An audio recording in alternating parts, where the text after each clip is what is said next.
In Bonfire at the Vanities, Bruce Willis, as Peter Fallow, has a chance to see both sides of the spectrum, the haves and the have-nots, Wall Street, the Bronx.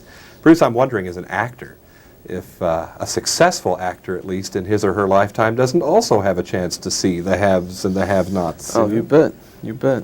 When I moved to New York in 1977, I was a have-not. When I left New York in 1984, I was still a have-not. So you had to wait for the other coast to become a have. Yeah, actually. It is kind of an interesting way of approaching this, because few of us have a chance to see such extremes in our lives, even if we are successful, whereas you have. It's a peculiar thing. I guess I'm like a freak of nature or something. I don't know.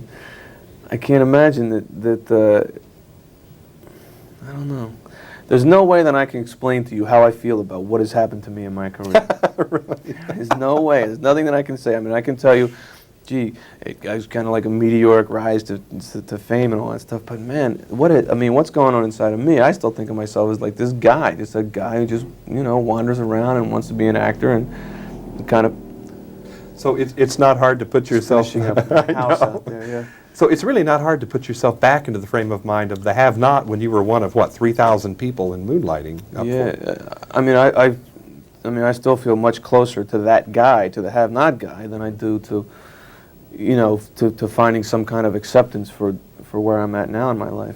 It's a strange thing. Do you think the character of Peter Fallow may share that sentiment? He always will still be in his mind a have-not? I think he always knows that he doesn't really deserve what has happened to him. I mean, that's I try not to take it too seriously. I try to, I tried to find a way. I wanted to make this guy a real scumbag.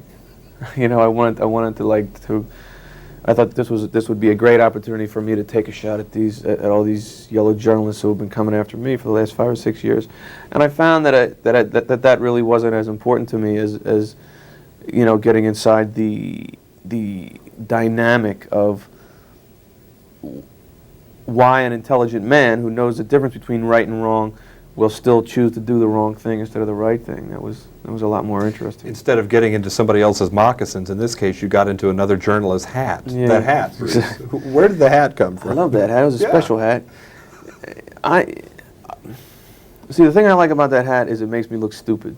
It's kind of a humiliating hat, and I'm tired of seeing these actors wear hats that make them look good in films, and I'm trying to change. I'm trying to affect some change in Hollywood. Do you think sometimes it's tiny little details like that that can make or break a characterization on screen?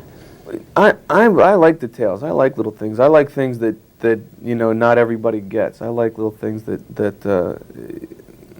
make things different for each role. I continue to try and stretch myself and to try and do things that interest me, things that I'm not necessarily sure that I can do. I mean, this was not necessarily a safe choice for me. There were other things that I could have done that I would have been much more comfortable with, or much sure that I would have done a good job at. I think I'm still waiting to hear whether people think I did a good job in this thing. In closing, I guess you're one of the people that are warming your hands at this bonfire. You're profiting from it in a way. You bet. Bruce Willis. Thanks, He is man. Peter Fallow. We're both in Hollywood talking about Bonfire of the Vanities. I'm John Tibbetts for KCTV5.